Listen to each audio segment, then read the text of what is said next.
Behold the venom produced by the head of the snake. Gaze upon the fruits of its propagation of the global war machine.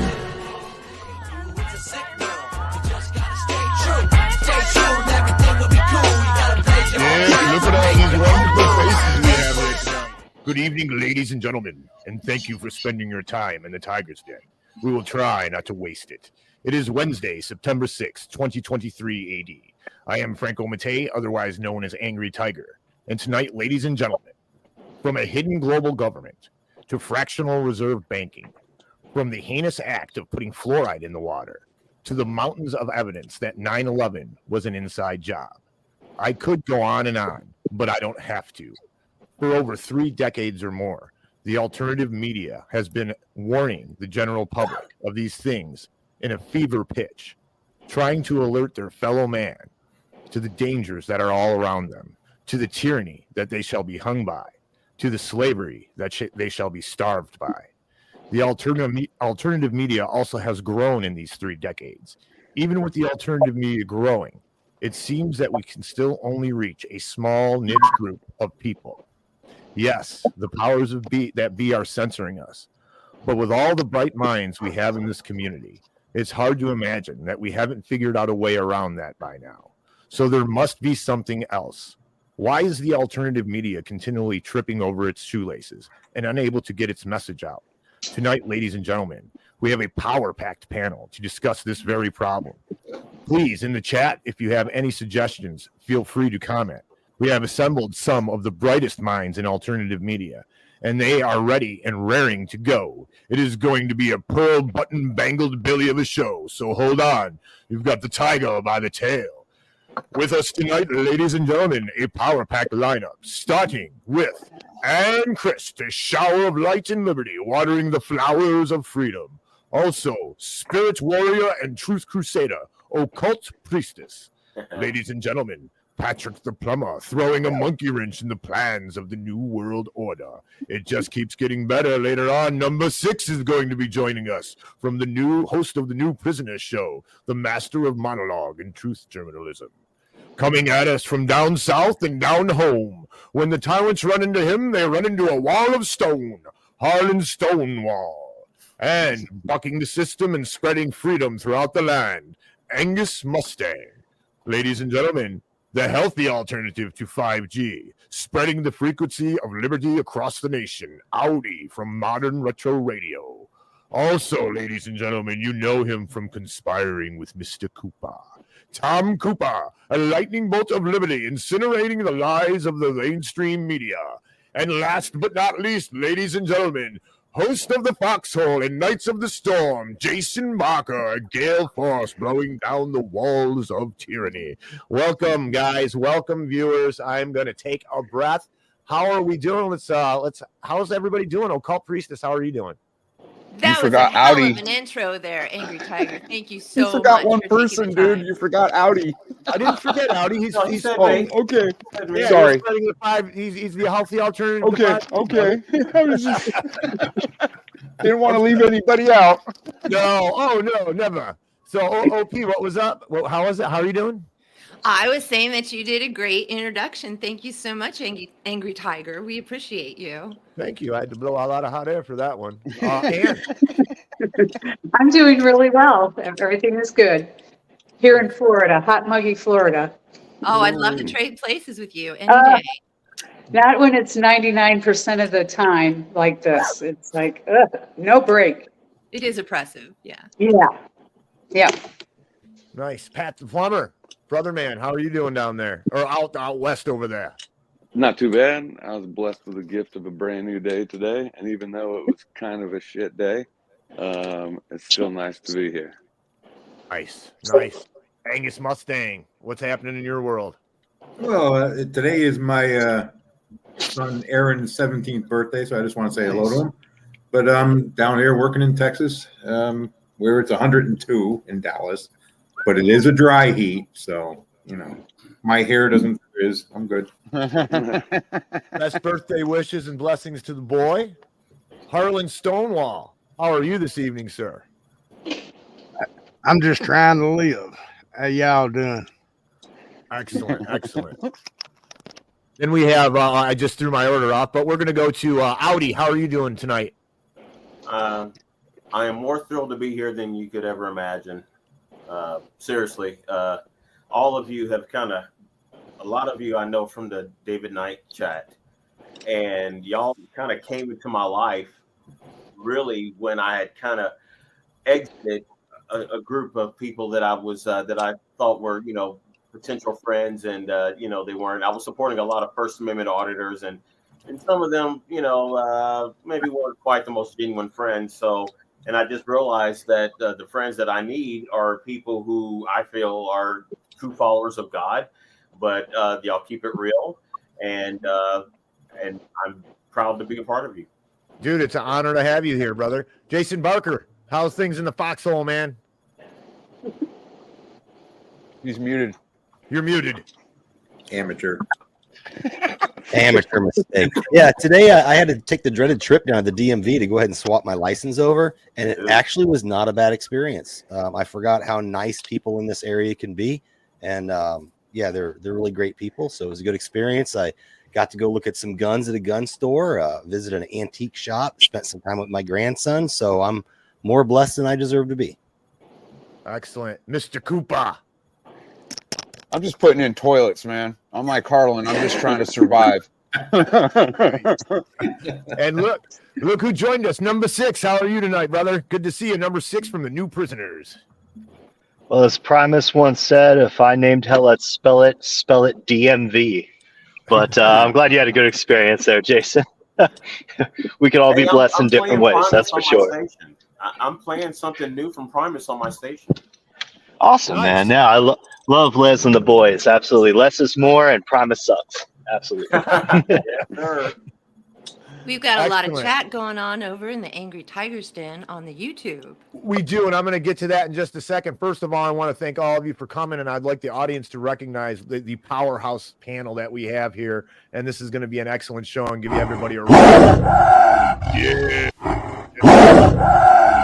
Let's get off of loop. Thank you. Amateur mistake. Okay, here we go. Now, one more thing. This is serious.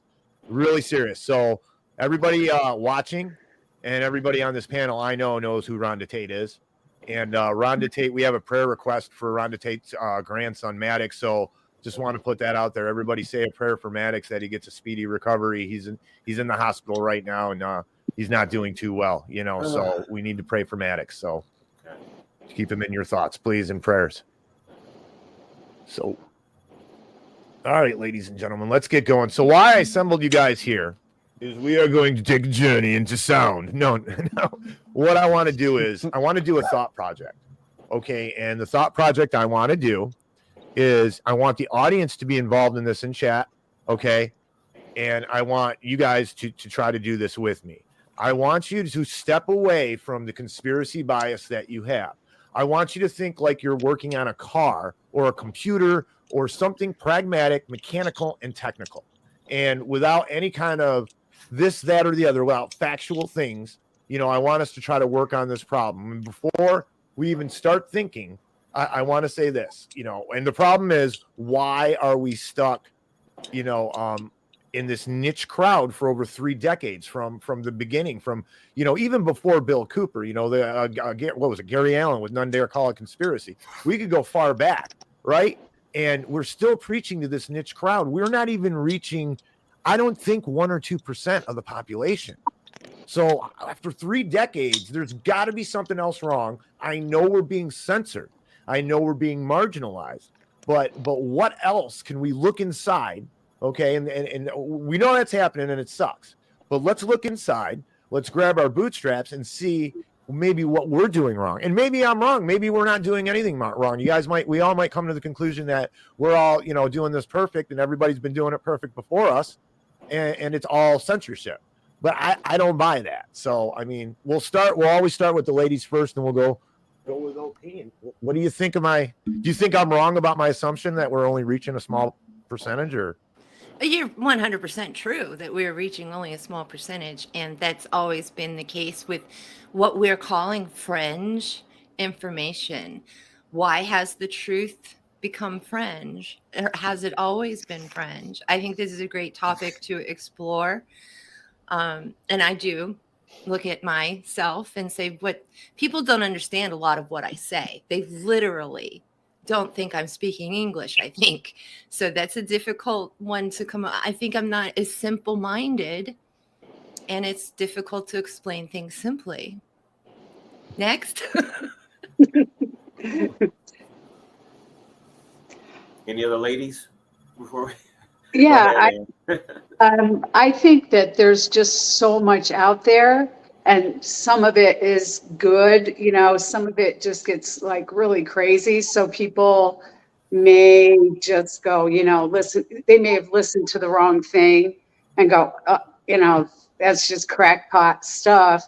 So they just don't bother listening to anybody that, you know, does have the truth.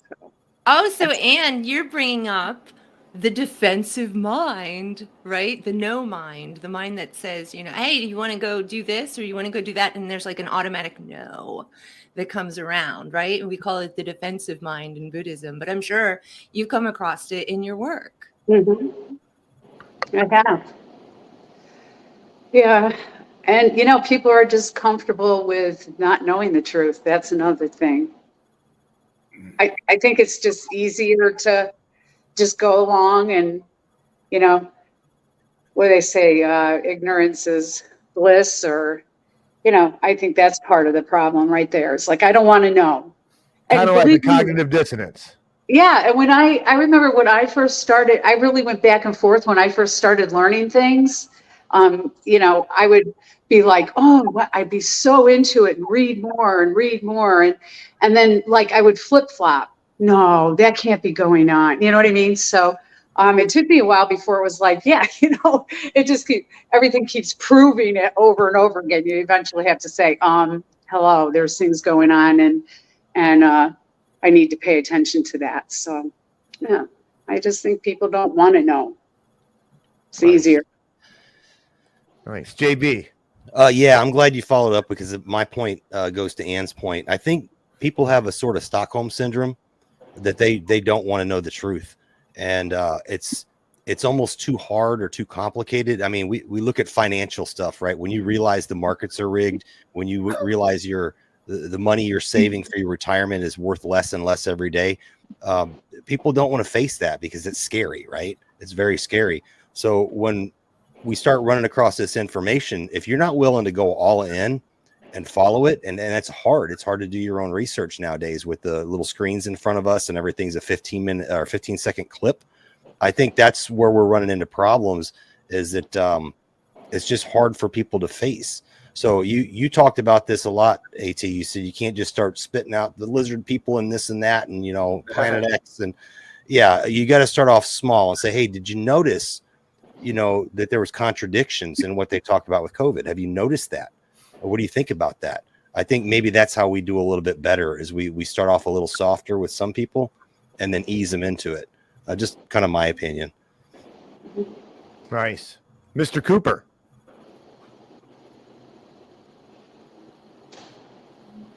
You're muted.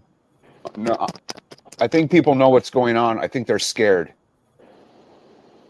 They're scared and they don't want to know. They don't, you know what I mean? They just want to. So it's they like just want picking things. up, like you look under the bed and you see this big scary spider sitting there. And Absolutely. You're like, oh, shit. And you go like that, and you're like, yeah, I didn't see that. It's So- willful ignorance, right, Tom? Yes, ma'am. Yes, ma'am. I'll agree with Nice. that. I like that. Pat. Well, I think it's a lot of things. A couple of things that you guys mentioned is definitely, I think the zone of information has been flooded now. There's just so much out there. Everything is sensational to catch your attention in this world. And when you actually have to look away from that and look at something that's not so pleasant, or, you know, not the graphic thing that your mind's after, or, you know, on top of willful ignorance, I think even people who are looking for the truth nowadays, you know, myself included, you know, you can get wrapped up and go down a whole bunch of rabbit holes and wind up nowhere except more confused than when you started. So, you know, controlled opposition, actual censorship that is happening. You know, I'll scroll down and get Don Jeffrey's tweet from 3 days ago, or Michael Savage's tweet from 5 days ago. Yeah. And, you know, if they're doing it on a big scale, they're doing it on a small scale. So definitely a lot of things. Nice. Angus. Yeah, I want to agree with what Ann and Jason both said about, you know, people not wanting to know the truth. But the other thing is they don't want to admit that they're wrong. You know, that they've been fooled. None of them want to admit that. But, you know, you were talking 30 years that they've had, you know, we've been fighting against. So this has given them plenty of time to politically divide us, for one thing, build a blue and a red team. If you got to be on either one of those teams. And it just, that is the whole way they've done this. So now they take everything, COVID, Ukraine, everything is political. You're either on this side or you're on that side, and there's no in between. There's no open conversation between either side. Well, to your point, Angus, okay, so they took something like like I said, I'm stepping away from everything we know, the pandemic, okay, and they politicized it. That's a life or death thing. You would think, right, that almost like being invaded, right? If there were people actually invading us, that they would put that aside. Now, you know, if people invade us, they're not going to put it aside because they didn't do it for something as disastrous as what they claimed was happening. Think about that. That's scary. That's scary stuff right there. Audi, what do you think? I think I'm more optimistic than some of you guys. Excellent. Well, and first of all, it's really broad what you proposed, Angry Tiger, because when you say when it's hard to convince people, well, there's so much bullshit to convince people of. Where do you start? And also you have to remember, because this is how it was for me, the waking up process literally takes years. At first, I remember when it was just like, I thought, okay, both parties shill for each other. I remember when I thought that was just as bad as it got. And then I remember, oh, wow, okay, so we have a lot of people in government who literally worship the devil, and they're part of this NWO. Okay. But here's why I'm optimistic. The masses may not all be on the same page at the same time, but just look at, go to any, first of all, Yahoo News is like propaganda central when it comes to internet news. But they allow comments. And if you just read the comment sections, most of those comments are from what I would consider to be the hoi polloi, the masses. Most of the comments don't indicate that people don't buy the COVID narrative. They don't buy the narrative that our elections have integrity. They sure as hell don't buy this Ukraine narrative right now. And also look at the fact that news ratings are in the toilet now. And so that means that people don't trust the system. We may not all be on the same page, but I know what it's like to have a conversation with someone and give them all these facts, and there's none so blind as he who will not see. I remember back in 2016, back when I was still a Democrat, please forgive me, but that was when I stopped supporting Democrats, because I was at the time a Bernie Sanders supporter. And it was so clear that the DNC rigged the primary against him for her. And I think we all know who her is, Madam President Vagina, you know.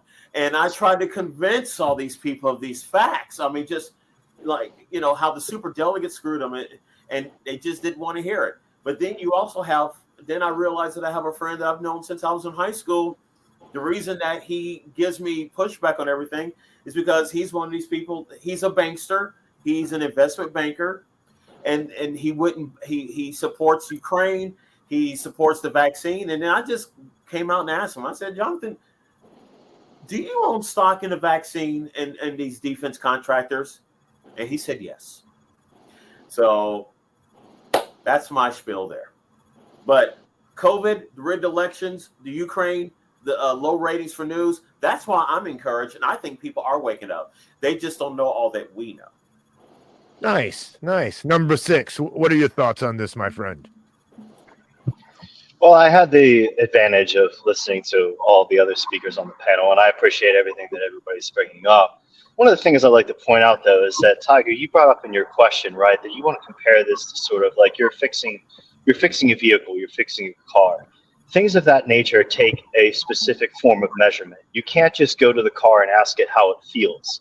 Like, you have to have a certain structure and instruction to learn how to work with that vehicle. To learn how to work with the vehicle, it takes time and it takes knowledge to absorb.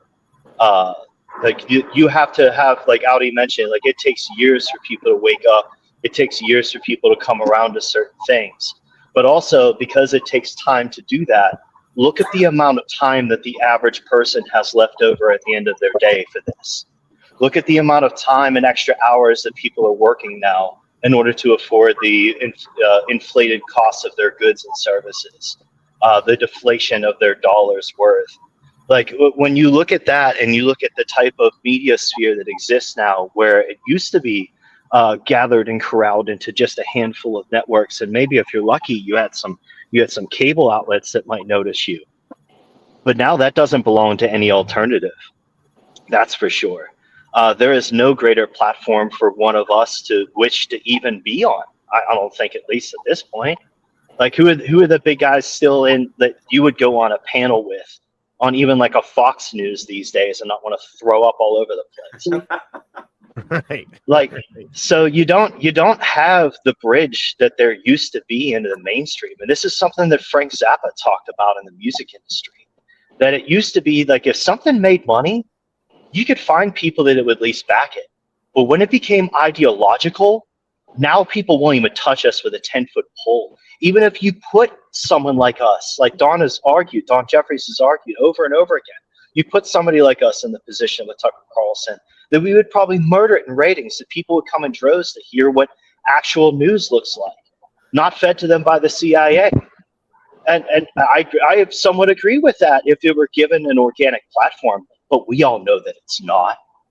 We all know, too, that everything that we create and put out there is also being monitored and used, and sort of used to measure our own actions, our own abilities to organize people. That's why my biggest thing that I propose with TMP is that our solutions be more generational ones. That what you do with your day, what you do with your daily time and your practice in and out of your day, incorporate some of this stuff and utilize your own ability to research things and your own ability to utilize critical thinking. But that's only something that we can use to imprint into the next generation and the generation after that. This is not going to be something that we have a new idea or a new thing that it's going to flip it around on its head.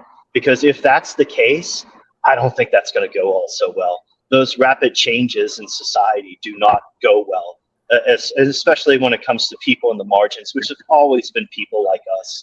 The people that have always dared to stand up against whatever the zeitgeist is, whatever the popular understanding of things and how they work is. Anyone that challenges that, to go back to Primus, to defy the laws of tradition are the crusades only of the brave. Thank you. Excellent. That was excellent. Excellent. Harlan Stonewall.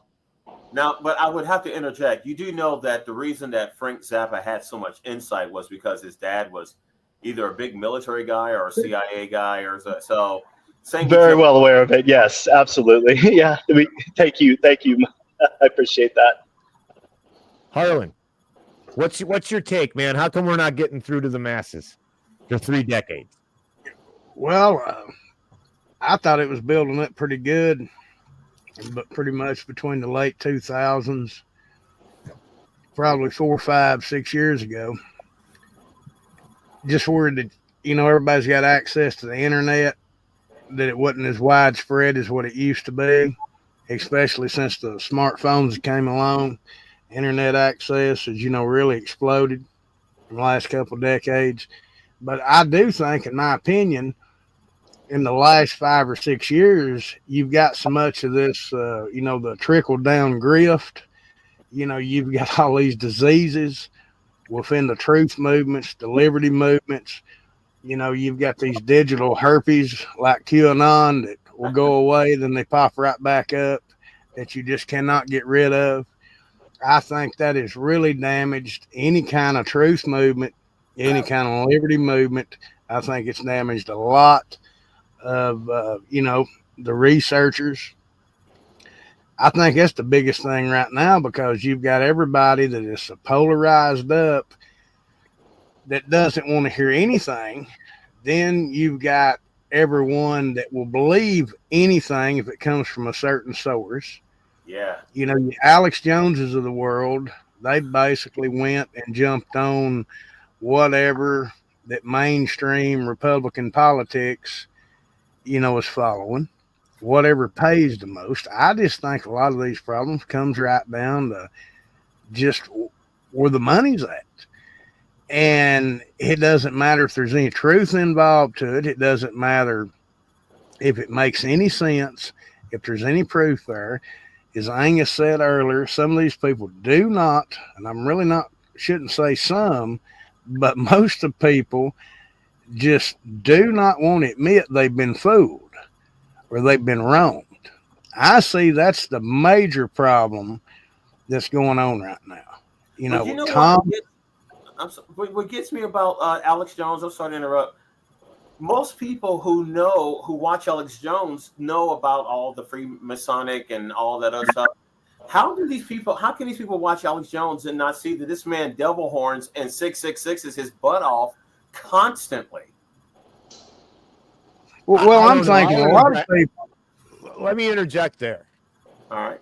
That I really think that whole thing. Now, we all know about symbology, but again, I'm being pragmatic. I'm not trying to decode the world right now.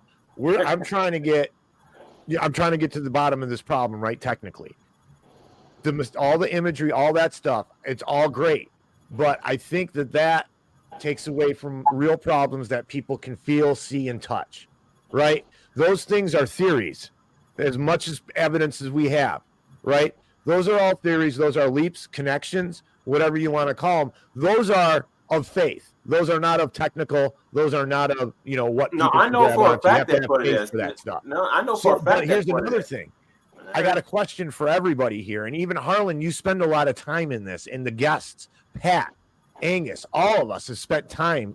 Audi, all of us, and you're a host. Jason, OP's a host. Number 6 is a host. So we spend a lot of time in this stuff, and have for years, or we wouldn't be doing this.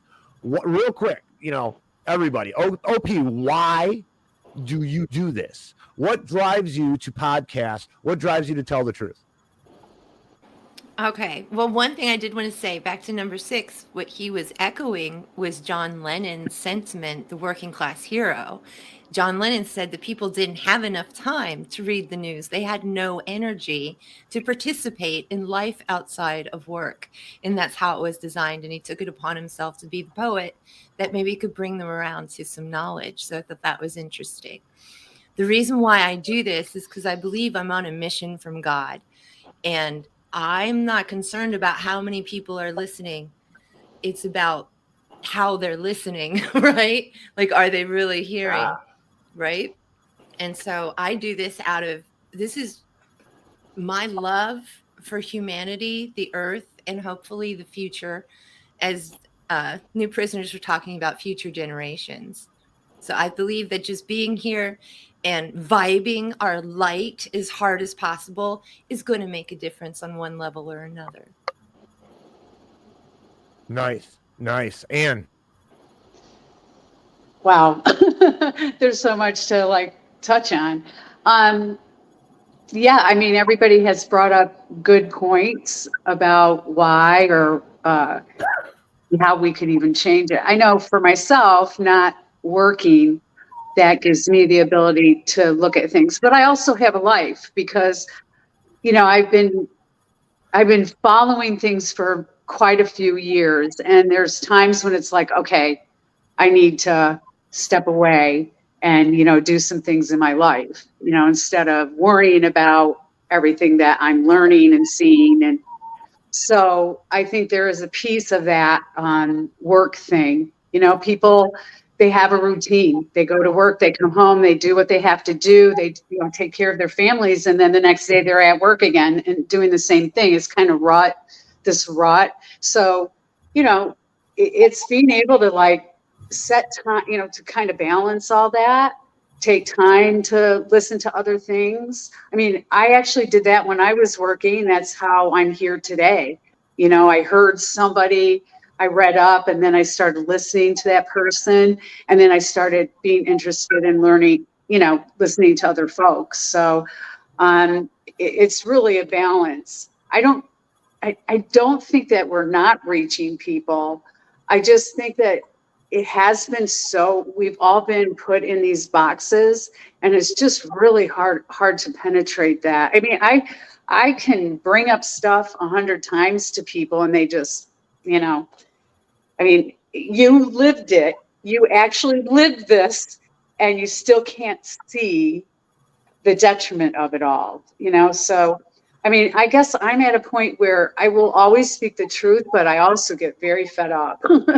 I just get very frustrated. So, you know.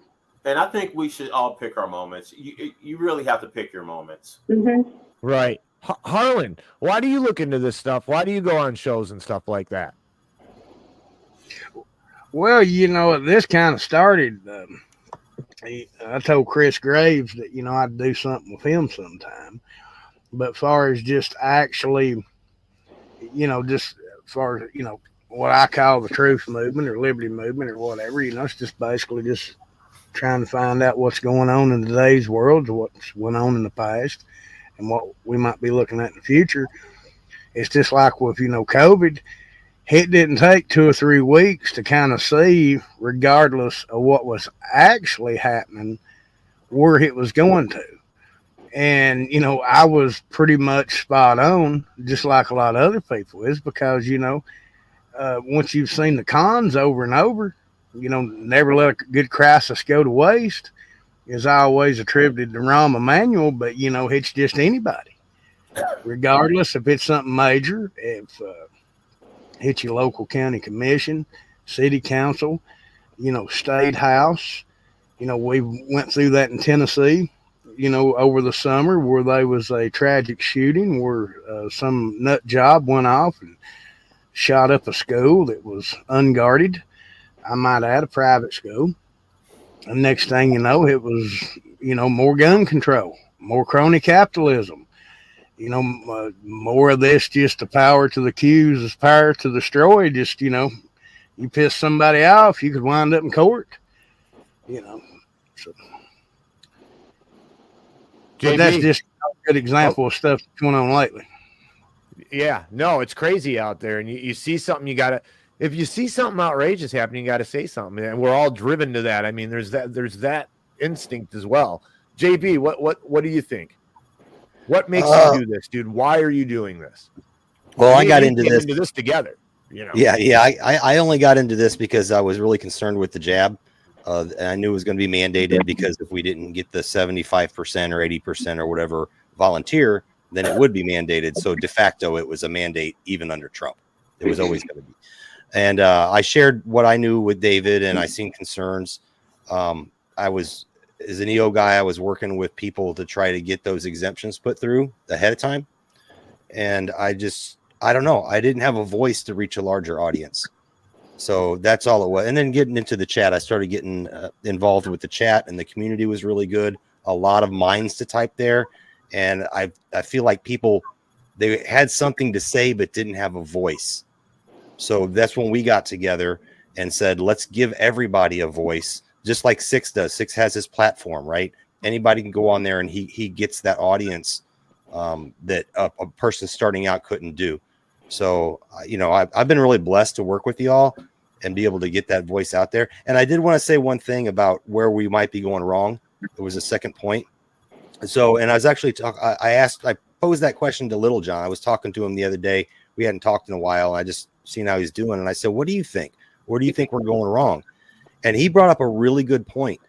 A lot of people won't share the information because they're gaslit to the point. And to Audi's point, if you go read the comments, you'll see people are waking up, but they won't let you know that. Yeah. So people are scared to put it on their Facebook. I know I won't post anything on my Facebook because it'll drive a wedge in the family. I have people on both sides, extreme. And, you know, we can't be afraid to do that. We can't be afraid to make a decision, stand our grounds, and speak our minds, even if that means losing friends or having family not talk to you for a while. If we really want to spread this message out, we have to be bold. And I think that David Knight, he slipped his website on the back of his t-shirts. That was a smart move, because to Occult Priestess's point, when when talking about Ann saying that, the no person, not the yes man, but the no man, if they approach you, hey, what's a MacGuffin? What is this website? They're going to be more receptive. And you start off small. You don't start off with the lizard people and the moon landing was fake. And, you start off with, hey, did you notice, like I said earlier, did you notice the inconsistencies in COVID? How come the unvaxxed aren't dying? How come they're not getting sick and the vaxxed are? Just pose those real logical questions, and get them to think about it. But I think if they approach you, if you're willing to be bold, first off, and then you're willing to drop some hints to where they approach you, I think that may be the way forward to getting this spread a little bit more. I don't know. What do you guys think? No, those are some excellent points, a dude. politician who discourages you from doing your own. Why would you trust any media person who discourages people from doing their own research? Right. Because they're doing it for you. Tom, now That's I know why. you have fun doing the show with Chris and you like chatting with Chris. Is there any other reason now that you've gotten into it? I mean, do you feel a little bit better being able to actually spread the word to people, even if it's just 2 people, if you made some guy's day? Absolutely, dude. That's why I do what I do. You know what I mean? I know me and Chris do more conspiracy stuff, but I talk to people on the street when I'm at work, and you'll be surprised how many people. I start off with Bigfoot. People, you know what I mean? I know it's alien or whatever. You know what I mean? Whatever. No, I get it. That's But actually I get good. I get a good. Like I start talking to people about that, and they're like, "Yeah, well, they tell me what kind of videos they watch, and then I tell them, I said, well, check out this guy." And they're like, I just hit up an electrician the other day, dude. He was hiding all day watching Todd Standing Bigfoot videos. You know what I mean? So that's how I started. I mean, like, that's not, because I'm not into the news, the daily news, dude. I don't care what's going on. Have you guys noticed what Tom said there? And this is common. Hey, he walked up to the guy. Now, I just noticed this. What videos do you watch? It's not like, hey, what TV shows do you watch anymore? Or, hey, what do you listen? It's who do you watch on the internet, basically, Pat, why do you come on the shows with us, brother? You're a family man. You're busy. You're working. And you take the time and your most valuable commodity, and you come on these shows with us and you share yourself with us and other people. Why is that? I think I've got something decent to say. Like what Jason said, I think it's a lot about self-censorship. People don't want to put themselves out there. I want to be able to maybe contribute a little bit to any conversation. I think, your awakening takes time. Like Audi said, it takes years sometimes. But I think we're in a special place because the last 4 or 5 years have turned our world upside down, and I don't know. I really knowledge. I crave knowledge now. After Trump and after 2020, it was so loud. The politics were so loud everywhere, and I just started turning things off. Orange Jesus will save you, Patrick. The whole thing, both elections that have happened, maybe even all of them. It's always the most existential election of our lifetimes. David Knight got kicked out of InfoWars, and it was the only reason why I was listening to InfoWars, and that progressed into platforms that had chats that were interactive. And then I started finding real people. And it was very interesting to me that there were real people out there, like me, who also wanted to look for knowledge and spread the word. And, I've kind of gravitated towards that because I know you guys are real. There might be 1 or 2 of you that are feds, but for the most part, I know you guys are real. And that's very intriguing to me. And like I said, I think I have stuffed enough knowledge into my head to at least be able to contribute to conversations, and it's always a pleasure to be able to do so. Nice. I And it's think that always an we honor should to have you on. Sorry, OP. Go on. we should shout out the David Knight chat on rockfin.com. Yes. Yes. Shout out I to have David to say Knight. something about David Knight. I discovered David Knight literally the week he got fired from Alex Jones. Because it was during all the COVID stuff. And so I was just a sponge. I was listening to everybody. And so next thing you know, David Knight's not there anymore. Then I found him on BitChute. And then the reason I stopped watching Alex Jones is because he lied about the reason that he fired David Knight. You know, I'm gonna do my Alex Jones here. I was just concerned about him. You know, he had a heart attack before, and I just didn't want him to have a heart attack again. You know, and so, but then like 3 or 4 days later, he mentions the disagreement that he fired David because David was speaking against Steve Buchanan or whatever his name is. He was actually speaking against Trump. That was really cool. But I just remember saying to myself, wait a minute, Alex, you said you fired him because you thought that David Knight was working himself too hard and he was going to have a heart attack and all that. So that's when I was done with Alex Jones. And then I started and I was hoping that David Knight would just go independent and stay the course. And he has. And now look what's going on now. This is happening right now because of David Knight, as far as I see it. 4D chest wasn't working for David, just like it ain't working for a lot of us. Angus, now, brother, you've got your own show, right? And you started a show, and you come on, you went on Nights of the Storm, man. You're knocking it out of the park over there. What makes you do this, bro? You're busy too. You know, you got family, you got things going on. Well, what makes you do this? Since Mr. Cooper stole my thunder, because he said a lot of the same things I was going through, I like to approach people on a different level. You know, and not just jump right into this. I met all you good people through the David Knight chat. And I said, there's just got to be a better way to get this out there to people. So, you know, my show, we do a lot of just silly talk, you know, and just anything that comes into our heads. But we try to focus on paranormal, time travel, anything like that.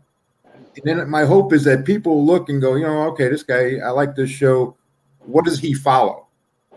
You know, and kind of open up the door that way.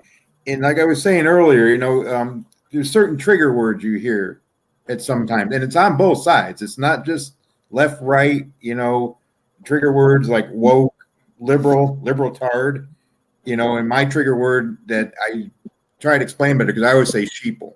Yeah, there's one. Normies. But sheeple is to me is left and right because, you know, you got the left following what the agenda is, what they're being told. But then you have the right following QAnon, following Trump, because they can't think for themselves either. You know, so when I say sheeple, I kind of mean everybody that just is not looking at what's going on. So I want to make this petting zoo for the sheeple. Right, exactly. I love it. That's technical. That's pragmatic. That's realistic, dude. Okay, well then answer this. How come Trump supporters, I think he's lost some support, but he's still got a lot of support. Yeah, I know a lot of them. How is it that these people, they hated everything about Operation Warp Speed, but yet they love the guy whose emergency declaration allowed Operation Warp Speed to happen? You know, Biden now. Because they blame that on the Democrats and Fauci saying that they pushed them into it. My thing is, well, he was the smartest man playing 4D strip solitaire in front of a mirror, but you're telling me he didn't know he was being fooled. I mean, it's they always say he trusted the wrong people. I guess we're going to get to the Trump phenomenon and what it has done to us next. Times by that many people, then is he really that much of a leader? We're going to jump on that next because that was something I wanted to bring up, right? But there's so Audi, baby.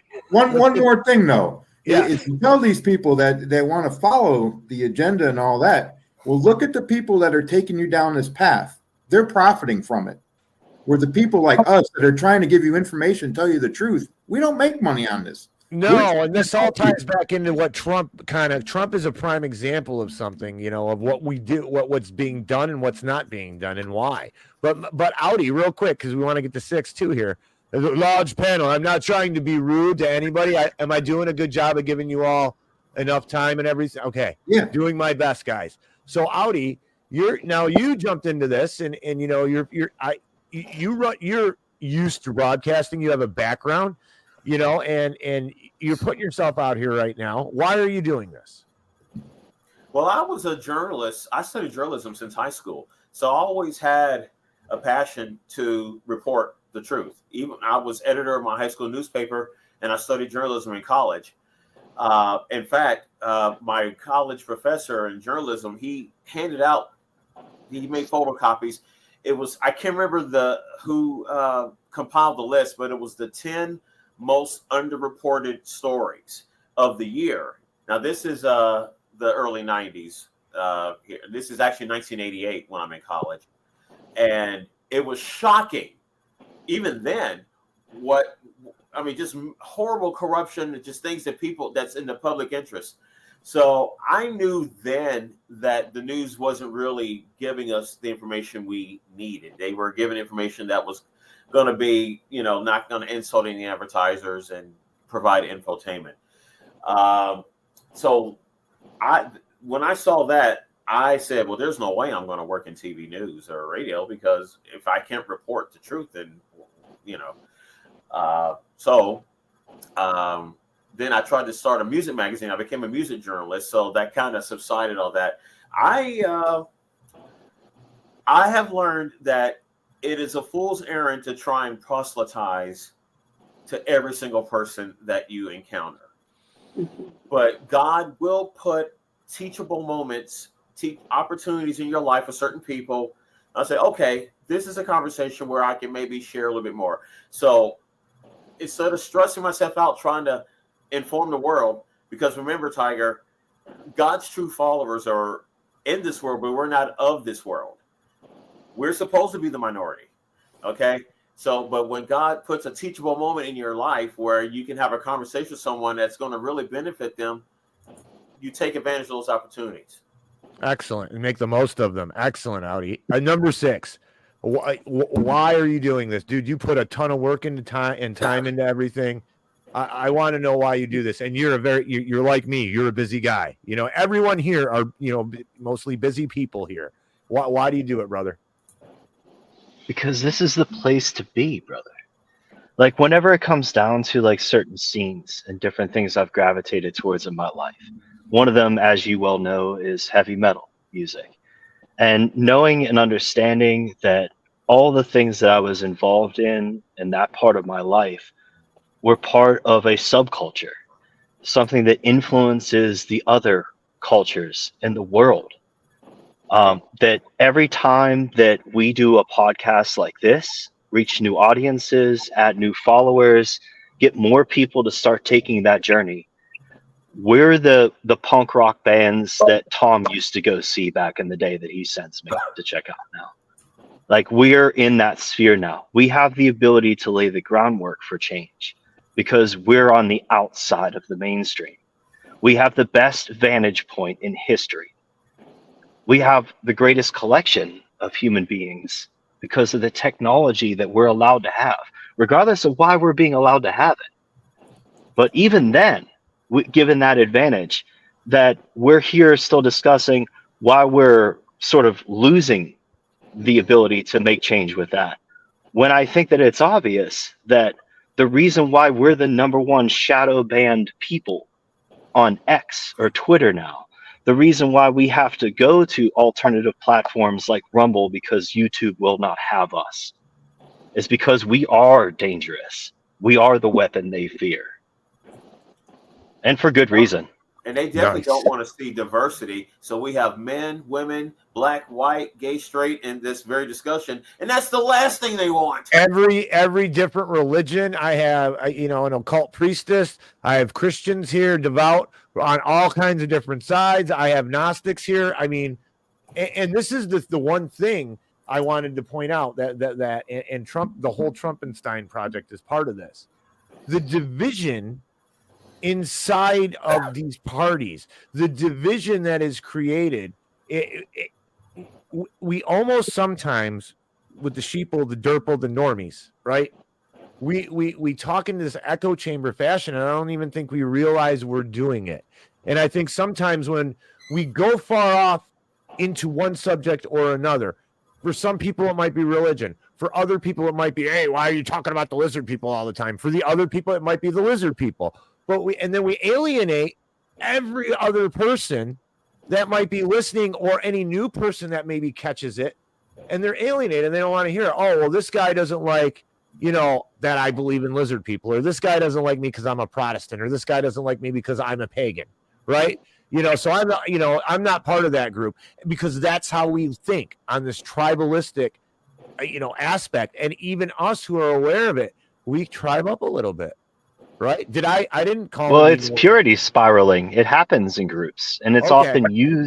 often used to manipulate and control groups. Yeah. Like for those of us that have done research into how massive groups have been infiltrated and utilized to overthrow countries, like if you look at what's going on in social media right now and the use of influencers, it's all to get people to follow certain ideals that'll lead them to put a Ukraine flag on their profile, or the same if it's a black box. It doesn't matter if it's the little yellow circles that go around for support of the J6ers. And we can see that type of behavior in all of those groups. I have listened into those Twitter spaces. I have participated in some of them with various different groups on all sides of things. I've talked to all sorts of people on my shows from various different viewpoints. Like, to use any type of purity that somebody has to live up to, or certain, sort of things that people have to get past, certain gatekeeping mechanisms there. Like, all that does is that you end up focusing on minutia more and more.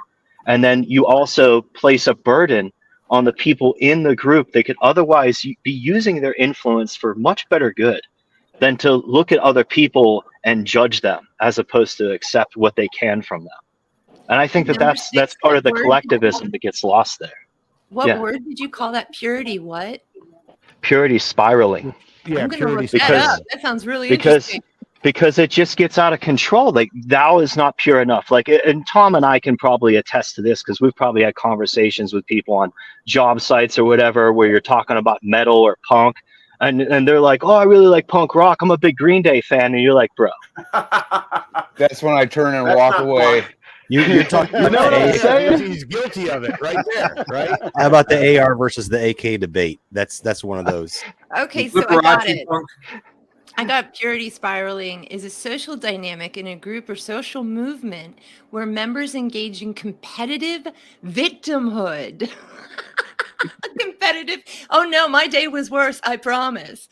From competitive victimhood. I mean, that's like high school stuff, right, guys? Yeah. Interesting. That sounds like all the special victim units of politics to me. I mean, high school was social manipulation, was it not? So totally. I'm so glad you brought that up. That's amazing. I don't know. I didn't go to high school. 6 is I wasn't there half the time, but I did get a diploma. Yeah, same here. That may have been what saved you, Tom. That may have been what saved you, brother. If you give us a few hours, I think there's 9 of us here, right? The 9 of us could probably fix a lot of problems in a few hours. But if we were in charge just for a little while, but who wants to be in charge? That's the thing. None of us want to be in charge of anything. But here's another thing. So Trump, we got Trump. Okay. And there's 2 things I want to dovetail with Trump. Number one, you get an alternative media. Say you're an Angry Tiger, you're an auto mechanic. You don't make a ton of money a year, or whatever, right? And all of a sudden you get popular, and you get more popular. Then all of a sudden you monetize. Okay. And you're starting to talk, and you're watching your views, and you're, all of that kind of stuff, right? Green Day and cake. Nice. Yeah. And you're starting to monetize, and then you start, like maybe AJ, you start making all this money, and you watch, well, when I talked about this, I got this many views. They really like that, right? You start measuring your metrics, right? Your view count of this, that, your monetization, and you start tailoring your shows to what's going to make you money, and and that, whatever it is. And here comes Trump, and you've seen this really brought it out in the alternative media. Who is going to jump on this guy's coattails? Now, in the beginning, I could understand, because he came right out with a John Birch Society kind of thing. A lot of people, even me, I jumped on his coattails, right, as a fan, right, or I'm going to vote for this guy. But then, right after Syria, I'm like, oh well, this guy's just he's run of the mill. And I see, you know, and even before then, I seen his cabinet, and I'm like, no, this guy's this is a swamp, right? But everybody else, money. I got it. They made a ton of money off Trump, a ton, you know, off the Trumpenstein Tiger, project. look at who's getting the big fat Twitter checks now, buddy. And just like Jim Cornette always says, oh, look who won the pony. It's all the people that kept Trump alive while Trump was banned off of Twitter. It was all the people keeping the Trump 4D chess juice flowing. May his tang set you free. Never forget Praise we the was Lord, tang brother tangs. Fraser. Preach Yeah. it, amen. Yeah. Hallelujah. OP, what do you think of that aspect of the money and the growing? And do you think that could happen to any of us? The head of all tables, Angry Tiger, right? Yes. The head of all tables. And we know that Trump, just for instance, has a golden toilet. He's a materialist. But we can say everyone in politics in general and the media pretty much is a materialist. Who is a spiritualist out there? It's all about money, numbers, and the mind of man. It's all about this world that we are not of. I also wanted to just reiterate something that Freeman and I had this discussion, freemantv.com, and I had this discussion about why people don't listen or they don't get it or they're not following. And he thinks it's because what we say is so out of the ordinary, so out of the box, so Columbus meeting Native Americans, so weird that it just goes in one ear and right out the other. Good People point. watching this should really check out Freeman Fly. That I'm just gonna say it again. He's not full of BS. He tries his best to put the truth out there. So I'll check them out. Now, what do you guys think of? Because there are a lot of indie podcasters who are 100% controlled opposition. Like, what do y'all think of like people like Tim Pool? Y'all don't take him seriously, do you? No, I don't think anyone takes Tim Pool No. seriously. No. Absolutely not. who is that? I like Luke Another Rudowski, grifter. Last American Vagabond, you know, Yeah. a lot of people. You know, His see, beanie smells like pee. I personally know Ryan Christian. I've been to his house. Now, we have a mutual friend who I don't care for so much now, so I don't hang out with Ryan anymore. But I think Ryan is the real deal. I think our mutual friend, who also is trying to be a big podcaster, is nothing more than a clout chaser. And Ryan Christian is one of the personalities that made me want to do what I do with my format. Like, I have mad respect for Ryan. It would work with him anytime. Anytime. Yes. And, That's LastAmericanVagabond.com, also on Rockfin. Yeah. I spent 4th of July at his house last year. But we grilled. Nice. But again, I'm not in touch with him now because of the mutual friend, and I don't want to cause any drama, but I could say a lot more, and it's juicy, but I won't. But Nice. I And have some even juicy for a phone stuff too, call. mister. Maybe we'll get together. All right. Oh yeah. Now, if you want to talk on the phone, I'll let you know what went down because it's newsworthy. what do you think of the Trump and the money and the shilling? You think there's a lot of that going on, and that maybe because you got these guys with these huge platforms like AJ, right? And they reach a lot of people, and they're reaching a lot of, you know, not so awake people, and they're reaching more people and new people, not like us. You know, how come he's not? You know, you think it's money? Is that why they stay in the weeds, as Jay likes to call it? People aren't thinking, and somebody said earlier. That was for Oh, I'm sorry. No problem. No You're problem, talking dude. about, are you going to leave the plantation? I think that this is how old this issue is. You know, are you going to leave the plantation? Are you brave enough to go out on your own? Are you an Indian scout or are you a slave? Right? What do you think, Ann? Well, I just, I actually watched Alex Jones for a very little while, and I met some people in the chat and got to know them, and we actually started chatting offline, had our own little group and everything. Just to say that once David left, really the only reason I watched Alex is because I found him to be hilarious and I would just crack up. And then there was David, who, I was always looking forward to listening to. So once David was fired, I started listening to David Knight.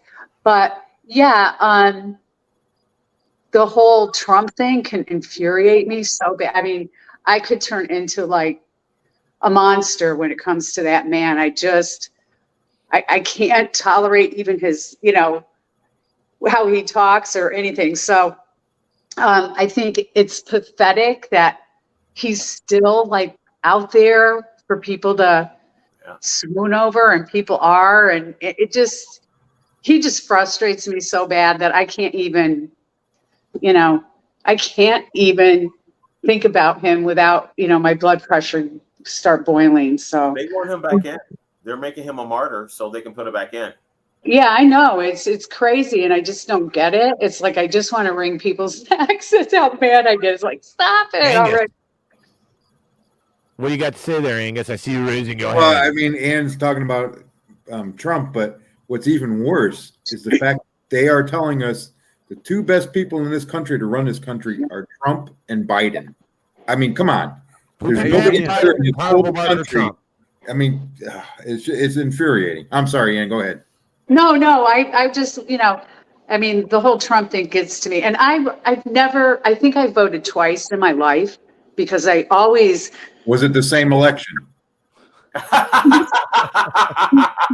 Very good joke. Very good joke, sir. I was into the Democratic family, but I think when I was a teenager, I was around like some older adults that were very anti-government. So that kind of was bred into me. So I was always like, I'm not voting. I did vote. I actually, because my parents were Democrat, I voted for Obama. And at the very last minute, I voted for Trump. And I was like, afterwards, I was like, why did you do that? But anyway, so, those were the only 2 times in my whole life I voted, because I've never trusted the government. I never trusted, and I don't know if it was just some of the things that I was told growing up with these other folks or what, but, and I will never vote again. I'm done. I can't even listen to the TV with the news or anything. I get busy because I don't even want to hear it anymore. It's sad to be in that situation. I mean, we should have somebody that we could vote for, but I think it's like our country is gone and has been. And it's, for me, it's like, please, what's going to happen? How can we take it back? I don't think we can, to be honest with you. But what is it, Anne, to take it back when we were founded by Masons? Yeah, true. And it looks like they're resorting to manufacturing natural disasters to implement their 50-minute city agenda. That's what I think is what's going on. Yeah, 100%. Agreed. And really, like, what can you do? I mean, we can definitely share, and hopefully people can. I mean, I know personally I can only do what I can do. I've always spoke the truth, which has not always given me a lot of friends because I've always been very honest. And, I think that scares people away. But I think the only thing you can do is share with other people like we're doing now. And thank God for all of you who do your podcasts, because, I would never be able to do that. I love being on them and sharing, but I think it's basically preparing yourself and trying to, in the middle, enjoy what life you have, because I think, we're just going to be imprisoned, and we aren't there. I don't know that there's anything we can do other than, stay with your, spiritual peace, hope that, you can get through it. I know I'm going to be stubborn. I don't care what they do. I'm saying no, and I'm probably going to end up dying from starvation or something because I'm just not doing it. I think you just got to prepare yourself. And in that, believe it or not, people see, oh, wow, they do this. They have a garden. People see that, and, maybe they'll get interested. So I guess I'm kind of like overly black-pilled. But No, I think you're in the right place, girl. Yes. Y'all see this T-shirt I'm wearing? It says "Agora the Podcast." I'm friends with this guy. He's one of the co-hosts of it, and he lives in Tennessee with me, a couple hours away. He knows how to garden. He knows how to raise chickens. He and his wife know how to make soap, and they are totally self-reliant. And he's also my crypto person. And I'm going to his homestead at the end of this month for a little festival he's putting together. And so it's because of him I'm learning. So I think, and you're going to be best.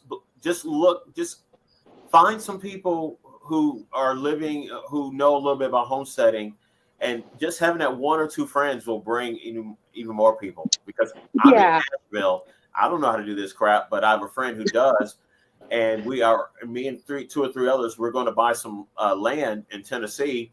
And my friend who hosts this show, Gordon the podcast, he knows how to, raise cattle and all that. So I'm doing what I can, but I'm also grateful that, I consider Jason and Angry Tiger friends. I'm working on it. The feeling is mutual, brother. Harland, tell us about Orange Jesus. Tell us about how he walks on the water of Cheetos. The chosen one will save us. Well, this is my look. Cheez-It way of looking at saves. things. Well, Orange Jesus, he saves himself, but he doesn't save anyone else. That's not what Orange Jesus can do for you, but what you can do for the chosen one. But in all seriousness, I voted for Trump 2016. I was a supporter, even before that. I was, impressed with him, versus the other presidents that we'd had, just every time you saw him talk. And I never did see much more than a few clips of his TV shows. But what I was trying to say earlier, ever since that he's came along, he's basically like everybody through the Tea Party movement, the Liberty movements, the Truth movements, up through the 2000s and 2010s. It's like, he just came along and just basically just sucked out and grifted the inheritance and the savings that, people was looking to make a change on things. Democrats, Republicans, independents, a lot of people that swapped over. And just, when he got in, it's just everything was a lie. And then you had all these trickle down grifts where everybody, is on the Trump train. And the more that, it obvious that he's not going to do anything that he said he was, people just keep doubling down. I can remember, saying just little stuff by the end of, 2017. The reason why that this profile, this Harlan Stonewall, even exists is because in the trucking industry, we was turning over to the electronic logbooks, and you could just ask simple questions on some of those pages, and you'd have 50 people run report whatever you said. You could say the sky was blue, and you'd get in Facebook jail. And that's how this got started. And it was basically just, the early stages of the QAnon mass psychosis, where everybody is just, just a attention whore looking to grift a dollar or grift attention is who's usually running these movements. And that's the reason why it wasn't too hard to see through the 4D chest and the trust plan and all of that. And as far as Alex goes, he's probably the one that I'm the majorly pissed off at. And, as he likes to say, metaphorically speaking, I'd like to bust him in the mouth. Metaphorically speaking. Metaphorically speaking. All that stuff. But Alex, once he kind of laid down on the job and, he kind of got some of that money off the tit of the mainstream, conservatives, he was never the same. He'd float a few trial balloons here and there, but I guess, he'll lose a few dollars and he was right back, simping for Trump. And I can remember David Knight about 10 years ago taking on Alex's show the whole week. And I'll never forget, I thought, I listened to Alex every day. And I'm sitting there thinking, man, this guy's like listening to paint dry. And well, after 2 or 3 days, I'm not getting my entertainment. This was like back in 2013, 2014. I went back and I listened to, every show over and over. And, I really began to like David. And I was one of the guys for years down the comments that was saying, he needs his own show. And I guess just where that, the topic of the show is how come, things are not progressed or not reach more people. I guess one of the biggest things that's hurt David is being tied to Alex, because he should be a household name. He's got, what is it, Jason, about 30-some thousand subscribers over on BitChute. That's where I usually, catch him at. Why doesn't he have 250 or 300,000 minimum on Twitter? I mean, I know he's been banned off of Facebook, but, David should be able to leave voices out there in front of everybody. He might actually have 200,000, but Twitter's not going to let that number display. You have to remember that. He might actually have that much. Well, I'm talking about like BitChute, and you know what? I mean, there's a few people that the only thing that they do is just blame everything on the Jews. Has got more subscribers than what David does on BitChute. Well, don't trip over the Jews and fall off the edge of the world there, Harlan. That's right. Yeah, that's right. Somebody out there right now is saying, I want you to listen to that white trash. He's a Jewish shield. Well, I'd like to know where my money is. Me too. Harlan, I'm an invert, dude. I'm from another planet, and I'm really a female underneath all this flesh and bone. JB, what do you think, man, with Trump? How did that, affect everything from the alt media down to the? I guess this is going to be our last topic, and then we're going to do a closing round here. So I think Trump is a result of the mind control, the programming that's been going on for decades, starting with the education system. Because let's face it, the guy can sit there and I was on the Trump train, the first time around, I voted for him. But the guy can sit there and say that he did things that he never did. Yeah. He didn't keep most of his campaign promises the first time. The wall was never completed. Was the economy really that good? Well, I've seen a lot of people in the stock market made money, but did your pocketbook change? But he'll sit there and lie to your face. But we've been trained, we've been programmed just to believe this stuff. We live in such a level of cognitive dissonance that, we're okay. If that's what he says, that's what it is. And when I talk to people, I have friends that are still on the Trump train. And I say, yeah, but COVID. Yeah, but the jab. They're like, yeah, but he did this. He did that. I'm like, no, he didn't. But they believe it. They actually, and Billy calls this mind control. And I guess in a way it is. Are these Second Amendment people, these friends of yours? Some of them are, yes. Okay, well, so what do they think about his executive order? I brought it up. And they're, I wouldn't know. Don't get me started. Yeah, that's not the point. The point isn't whether I would never own a bump stock either. I don't have the money to waste on ammo. But if I give up on that little bit, then they're going to come for my gun next that I do want to own.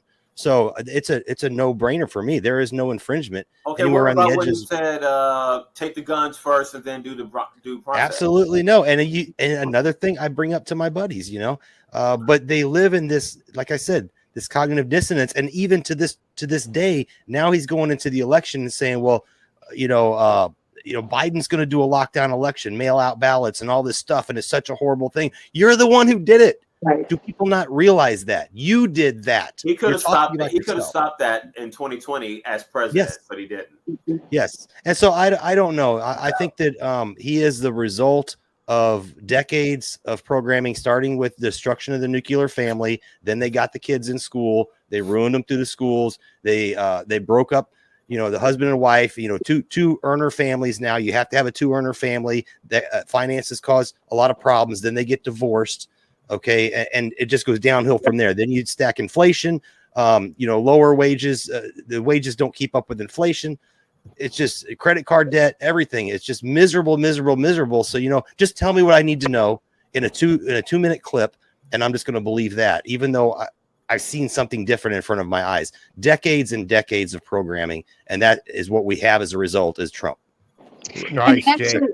I need to jump in here. And actually, when you even before all that, just listening to him talk, wasn't that like a clue? I mean, it was like, almost embarrassing. Well, it was embarrassing. I shouldn't say almost, like the way he talked about other people and the way everybody was like, whoa, and that's right. That's so funny.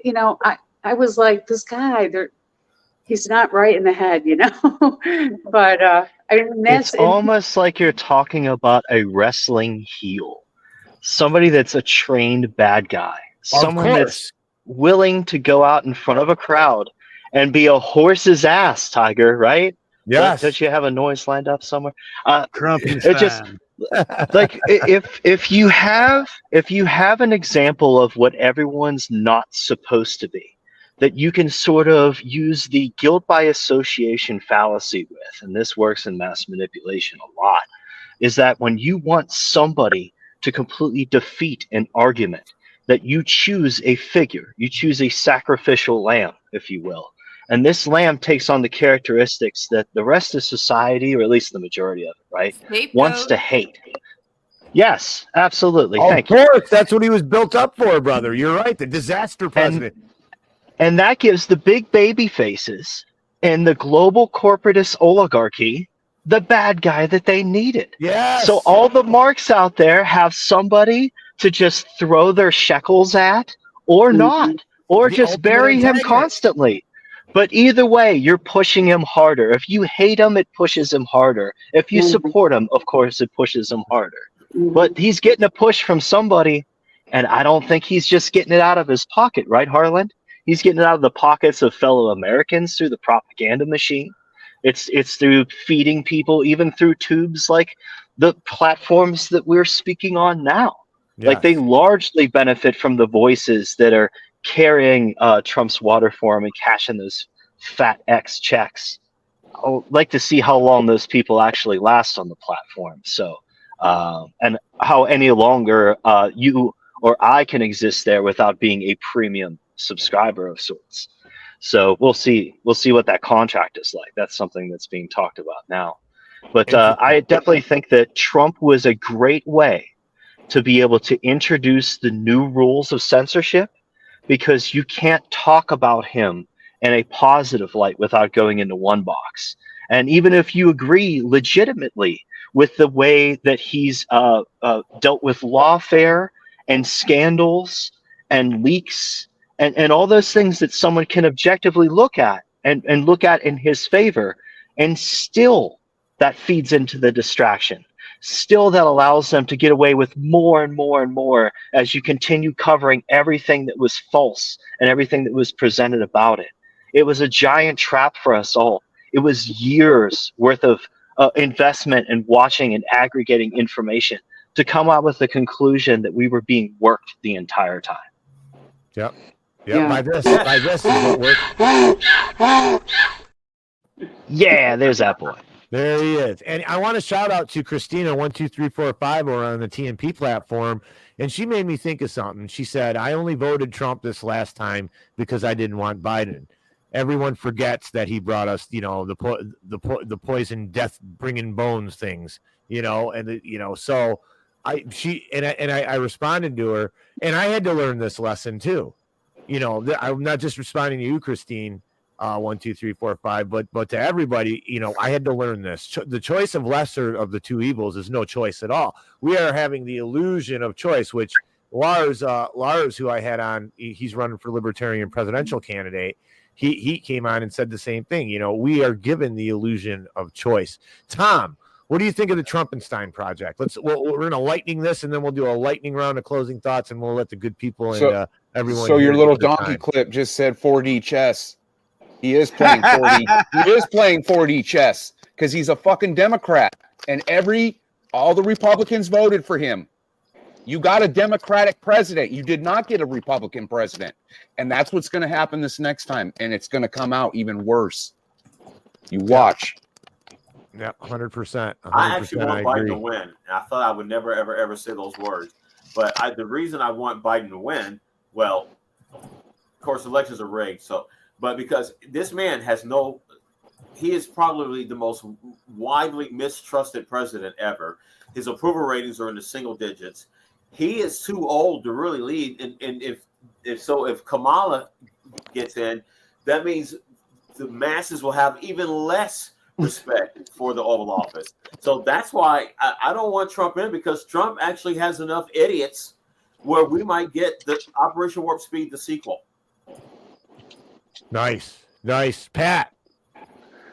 I just don't get it. To me, there's enough clear as day evidence right in front of us that anybody should be able to see through it. And especially the last speech that he came out with, completely contradicting everything that he did and talking about how he was going to stop it the next time. It's hard to wrap my head around, but we've got our Emmanuel Goldstein, and you're either 2 minutes a hate or you love him, or you got people trapped in the middle voting for the lesser of two evils, which is always what we've kind of been displayed with. So, I just don't see how more people don't see what's right in front of their face. It's and to Jason's point, it's not just Trump can come out and completely lie about everything. We've set this precedent where every politician can come out and bold-faced lie right to our face, and half the population will believe it, and the other half will get triggered, and vice versa, depending on whoever comes out and says it. So I think we're really, it really is dystopian at this point. I know that gets thrown around a lot, but everybody's lying through their teeth, and it's quite disheartening. Nice, Pat. As usual, man. Nice comment. Mr. Angus Mustang, the Trumpenstein project and how it has affected, social media and the country. And Pat, I'll add to that also they're not held accountable for their lies. They just get paid and go on. But with Trump, again, Tom stole my thunder. He is a Democrat. He was friends with the Clintons. Most people forget about that, and still is, from what I understand. But I really think in 2016, he was brought in to upset the Republican Party for the Clintons. Yes. And then once that Trump train started rolling, and with his ego, he decided he could win this thing. Because remember, he never did it. He never locked up Hillary like he said he was going to. He hasn't done anything. And that will be his campaign promises in 2024, will be all his promises he never fulfilled in 2016, or 2016, I'm sorry. And that's what he will run on, and people will line up and eat it with a freaking spoon and vote this idiot in again. Oh my God, that reminds me of one more thing, because people who don't want to hear the truth. Back when I was leaving the Democratic Party, I was trying to tell all these Democrats, y'all, the WikiLeaks documents proved that the Clintons wanted Trump to win. There's emails showing that they wanted him to have his profile elevated so he would get media coverage, and to elevate his profile so he would be the GOP nominee. And Democrat voters still won't accept that fact. There's a video out of Hillary Clinton. They asked her to pick 3 people to run for president, and who do you think her number 1 pick was? Wow. Donald Trump. Well, here's the thing, guys. I do not believe, after watching Trump and Biden, and even Obama was so eloquent. It was like, these guys are placed in there. I don't think we vote our presidents in at all. I don't think that these guys are in on it. I'm not sure how compartmentalized everything is. But oh no, Hillary was supposed to win 2016, and they did rig it for her in 2016. But she is so colossally unpopular that she lost an election that was rigged for her. In fact, Jill Stein, who ran, I don't believe that. I believe they put Trump in on purpose. I believe that Trump's purpose is to be the disaster president. As soon as I seen them building this guy's character to where half the country hates him, right? I'm like, they can do anything they want and blame it on this guy, right? And on top of it, on top of all that, he will destroy the Republican Party, because the Republican Party, the fringe Republican Party, what they call the conservative or the conservative libertarian or whatever. I will not call myself any of those names ever again. I'm more like an anarchist. But if Trump is president again, then it's a massive disaster is coming, like a war. Oh yeah, something horrible. But I don't think, bar something like that, I don't think that we are going to see another Republican president. I think he did that much damage. But here's why I think Hillary Clinton was supposed to win, because Jill Stein ran as a Green Party candidate, and she was calling foul in several states, and Hillary Clinton bankrolled the audits of some of those states, but they stopped it because it was exposing all the rigging that was benefiting Hillary Clinton, not Trump. Right. I get it. 6, real quick, the Trumpenstein thing, and then we're going to do flash round. Trump was the first time in my life where I've ever experienced a fear of bringing up a certain political topic around friends.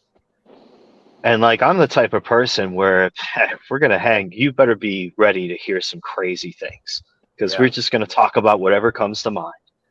And I was in serious social situations where, knowing that if I brought up a particular topic related to Trump, that was going to end in some sort of argument between people because of the emotional nerve that covered. Now, I had the advantage of watching a documentary by Adam Curtis called Hypernormalization around this time, that talks about how in Russia and like in other countries that we sort of mirror and go through similar changes, like that in Russia, they had an experience there called hypernormalization, where people were watching the television knowing that what they were being presented wasn't real, but in public, in social situations, they all just went along with it, like they were just going along with the work, knowing that it was fake, but just going along with it anyway, because they didn't want to sort of look at the realization that their society had failed, that their civilization was about to collapse. This led to a period of great upheaval that ended up in an oligarchy in Russia, which is what we see happening there now. Nice, 6, nice. There's a term called shape-shifting, and they use this shape-shifting in order to constantly move political positions around to keep people confused and keep them cynical and keep them disengaged. Yep, nice. 6. I guess we're going to have to call Voldemort, because he must be the head of the New World Order. Shapeshifters, man.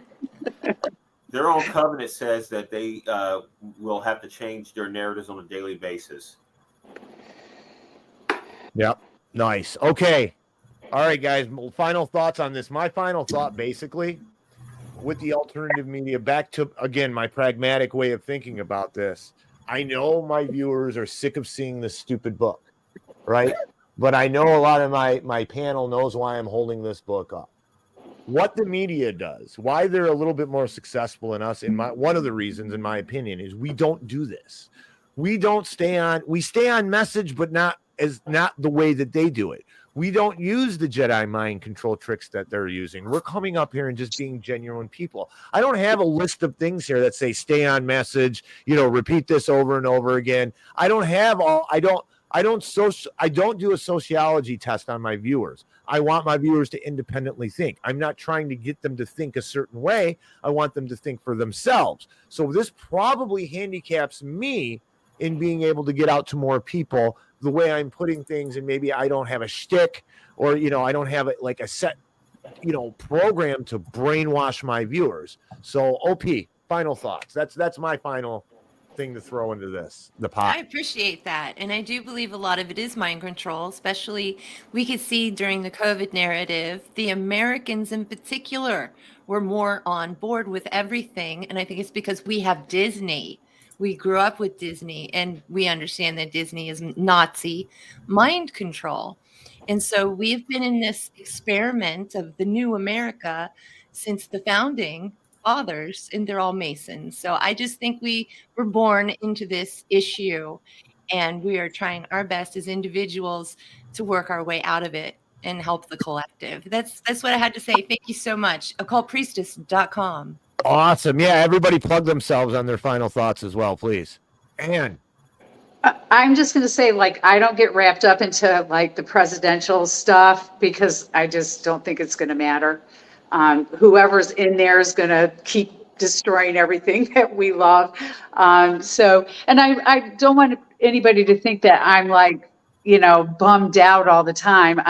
I'm pretty, I'm still a pretty hopeful person. I think I just focus on, okay, how am I going to deal with this?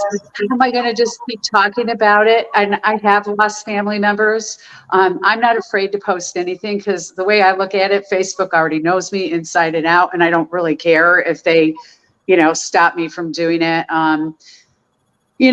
So I think it's just be brave. Keep thinking about what you can do to help your family, your friends. Turn off the TV because I can't even stand to listen to it anymore. Turn it off. Stop listening to the news.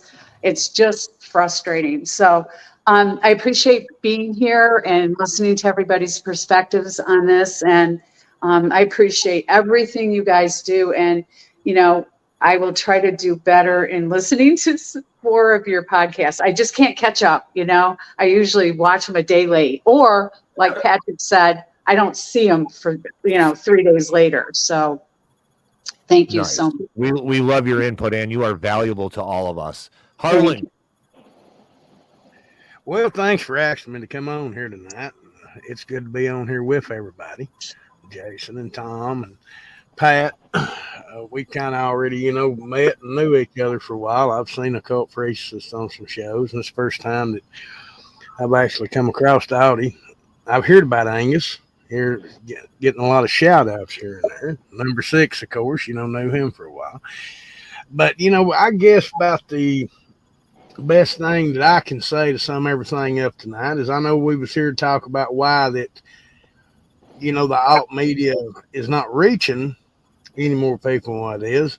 I think we need to look why it's not. And there's a lot of good people that's been pulled into these gimmicks on the conservative side. Never forget, in the day's world, conservative means, conservative, conservative. Con is in our name.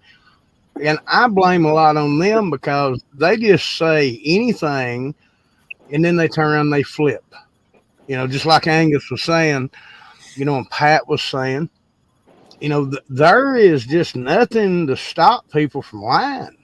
They will just straight out just lie to you like it's nothing. And all these trickle down grifts is based on lies.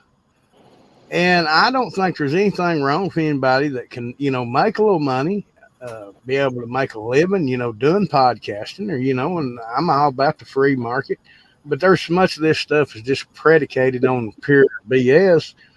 And one example I'd like to leave everybody with, look at what Tucker Carlson had been running his show on for the last year or two. And just look at what he's been running it on while he's been on Twitter. It's like he's all in, down the rabbit hole. I mean, I'm looking for him to pull out a QAnon flag anytime. Now he's saying, boom, Harlan, boom. I mean, I just seen a clip the other day. Said, well, the next thing is going to have to assassinate him. I mean, bullshit. And would anybody believe that if they said that? If you didn't have, 26 camera angles in 4K, would anybody believe that? But everybody out there, have a good night, and I'll pass it on to the next person. We'll catch y'all next time. Harlan, thank you so much for coming on the show. Audi, tell us where we can find and final thoughts, please. Well, what Harlan said, and to the topic, the reason that the alt media isn't reaching enough people is because the alt media movement has been co-opted by the establishment. So there's a fake media, establishment media, pretending to be the alt media. And so a lot of people are watching them thinking that they're watching true alt media. Like there are a lot of people watching Russell Brand. He's not alt media. But if you want to listen to music by your all-time favorite artists, but if you like Stevie Nicks, but if you hear Landslide again, you want to shoot yourself. Or if you like John Mellencamp, but if you hear Jack and Diane, you're going to shoot yourself. If you like, Eric Clapton, but if you hear Tears in Heaven, but one more time, listen to my station where you'll hear all these great artists, but you'll hear their new stuff and stuff they did in the more recent past. And it will shock you how good the music is. And I got great air talent working on my station. ModernRetroRadio.com, ModernRetroFM.com. Nice. Thanks for coming on, my Audi. It was a pleasure. JB, what's going on? Final thoughts, and where can the good people find you, sir? Hey, thanks for having me on, AT. This was fun tonight, and I kind of want to just agree with Ann. And it's kind of like what I was talking about before. People are scared to post things because it's confrontational. That was Little John's point when I asked him this question, and I said, I've done the same thing. I don't post anything on my Facebook, not even for fear of getting kicked off, but I don't want to upset, some of the people in my family that are leaning one way or the other. But I'm telling you right now, this is a war. The war is escalating. It is a spiritual war. It's a war of principalities, and you can't walk both sides of a barbed wire fence because you know what happens, right? So we're going to have to make that choice. Now, I'm not saying to go out there and start preaching to people if you believe the earth is flat or there's lizard people or hollow earth. Just at least take a stance, and then let's try to entice people to start the conversation with us first. Maybe we could drop little hints, but definitely take a stand. Six talked about it. It was a really good point that Trump is the first person that came along where people were scared to talk about politics because he was so divisive. He divided the nation like worse than anybody I've seen in my lifetime. But I think we should just, stand our ground, stand for principle. If that means that you don't agree with your mother-in-law or your brother or your sister, that's just what it is. But we don't have to hate on each other, right? We can be understanding and, be respectful. You can find me on Knights of the Storm. Just go to Knights of the Storm, thenightsofthestorm.com. You can see where to find our shows, Angus, Tiger, number 6, Audi's Modern Retro Radio is linked there. You'll see all the list, David Knight. So I guess that's all I got. Thanks for having me on, Nate. Hey, man, it's a pleasure, Jay, as usual. Great working with you, and that is a great thing you've done for us all with that website. Mr. Cooper, final thoughts, and where can the good people find you conspiring? I just want to say thanks to everybody on this panel tonight, because we're all putting out information for people, and this is anarchy is what we're doing. We're all being good anarchists, okay? I'm not a Democrat. I'm not a Republican. Don't want anything to do with politics. Agorist. I'm an agorist. So I can see all the stuff that's coming from both sides. You know what I'm saying? That's how I like it. But anyway, I just want to thank everybody. Please keep talking to people. I mean, we gotta keep talking and letting people know what's going on. However you feel it's necessary, it doesn't matter. If you want to start with the lizard people, start with the lizard people. If you lose them, well, hey, whatever. Try again. You know what I'm saying? Come at them with Bigfoot or whatever. You know what I mean? Or whatever you got to do. Just talk to people. I try to when I go out to the store and stuff, and I bring up the stuff about CBDC, and sometimes I bring up Bigfoot, depending on what I think I'm going to get out of that person. If I see a dude like Jason, I'm probably going to start off with Bigfoot because he's more, he looks more like a dude who would be out in the mountains or something like that. So that's just talk to people is all I'm saying. Nice. Awesome, Tom. Thank you for coming on as usual. It's a pleasure working with you. You can find me on Twitter and me and Chris on Conspiring with Mr. Cooper, all TMP platform. There you go. Pat the Plumber. There you go. Final thoughts, brother, man. Off of what Tom said, planting seeds is important. You're never going to flip anybody in one encounter. It doesn't matter if it's someone you're intimately familiar with or somebody you just met on the street. I like to plant seeds that people can look at tangible stuff right in front of them and go, that ain't right. And, adding to that, if they're bringing up the subject, throwing in the dollar is been declining for a very long time, and it looks like we're headed for some type of central bank digital currency. Little things, planting seeds, everything is local, everything is local, everything is local. And if you plant seeds with the people that are around you and slowly get on the same page to where they can, maybe it's a month later, they see something that contradicts their viewpoint and backs up yours, and they go, that guy might have been right. And they might come back to you for more. I'm Pat the Plumber on Twitter. I'm just a guest here and there, but thanks for having me. You're a valuable guest, and you've been on several shows, Pat. You're being modest, and it's always a pleasure. We love Patrick. He's a great guest. He's a great person to have on. Lexicon, brother. Angus Mustang. Well, appreciate the time being allowed to come on with everybody. Like I said, I've gotten to know in the David Knight chat and other chats and people that, I really value your opinion, and I know people that we're all thinking the same way. We all have a common interest in, I don't think somebody said there might be two feds. I don't know. I think maybe one. I don't know. I known Jason the longest, so I don't know. I'm not sure he's a fed, but I appreciate it, Angry, and you can find me on Rumble, Angus Mustang, name the show's Event Horizon, and also on YouTube. Nice. Yeah, you're going to see Angus again, hopefully in the den. We're going to do all kinds of different things in the den here. Number 6, the master of monologue and the proprietor of the TNP platform. Final thoughts, and where can the good people find you? Final thoughts. The thing that the alternative media needs is all of you listening right now. What we need is participation, community. We need what my friends at AM Wake Up refer to as time, talent, and treasure. People that put in to the DIY community and help build it, help spread the word, and help build a culture out of what we do here. Not only to preserve it for future generations, but for people that look back 100 years from now, people will know how people like us reacted to the Trumpenstein project.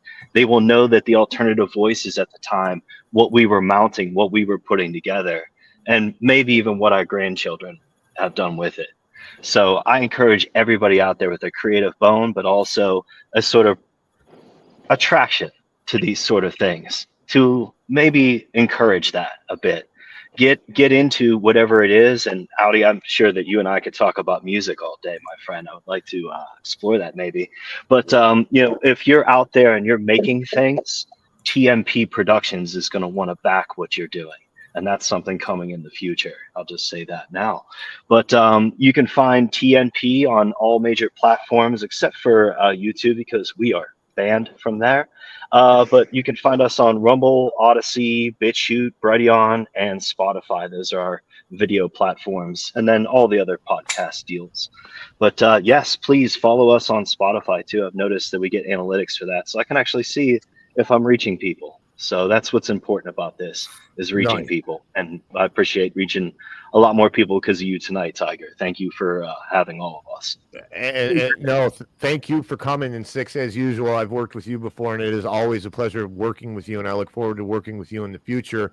And I really quick, Harlan, tell the people where they can find you, because you didn't do that, I noticed. Yeah, if you want to see some gospel on the orange one, go to Harlan Stonewall on Facebook, and I'm also Real Harlan on Twitter, but I'm usually not on Twitter much. I'm more on Facebook than I am anything. Nice, tromping around the Facebook. Excellent.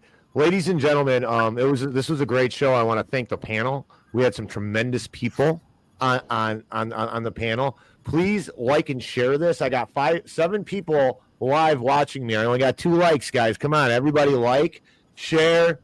Do the same with Angus's show. Do the same with Jason Barker. Get Audi's links out there. Get Conspiring with Mr. Cooper out there. Like and share. Number 6, everything on his platform. OP. This is how we work. This is how we cheat the algorithm. And one more thing. We are under an attack. We look at a lot of stuff. This is for the audience too, mainly. Don't let this stuff become the center of your life. Don't let it destroy you. Don't let it bring you down, because I think there's a certain amount of this that is meant to do that. You have a power and a light inside of you. Love your family, love yourself, love your God, love the people around you, and things will fall into place, and you will be a much happier person. Don't hold on to the physical.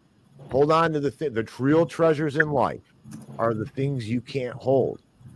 So with that being said, ladies and gentlemen, time is your most valuable commodity. Try not to waste it. Spend it wisely and cherish it. Doing something you love, with someone you love, or improving yourself. Preferably all 3 of those things. Ladies and gentlemen, thank you for viewing, and until we meet again.